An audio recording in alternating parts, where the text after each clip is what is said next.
you'll get is 25th, which is Monday. Now we move on now to the automotive sector, where the Kenya vehicle manufacturers, that's KVM, has resumed local assembly of Volkswagen models, including Touareg, Tiguan and T-Cross under a level 2 completely knockdown arrangement, signaling a renewed commitment to localization, job creation and technology transfer in the Kenya's automotive industry. Now, this happened to coincide with a visit by the German embassy officials to the Kenya vehicle manufacturers factory in Thika, where Germany reaffirmed its commitment to deepen their cooperation in supporting the local automotive industry.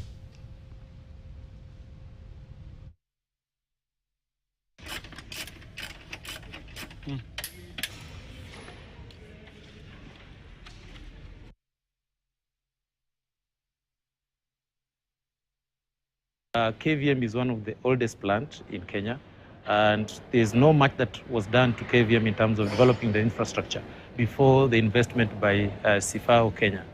Since that happened, we've actually invested so much on equipment, we've invested so much on refreshing the building and upgrading in all the other areas that we require for assembly. Local assembly actually creates employment for the locals. Local assembly also ensures that while assembling, we transfer the technology and skills to our local people so that they're able to produce vehicles that have the same quality as the vehicles that are assembled abroad.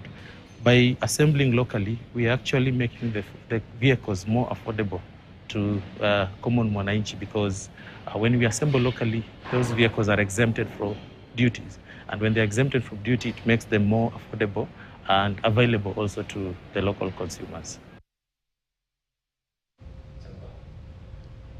Now, bead traders at the Masai Mara National Reserve are a happy lot, as large number of tourists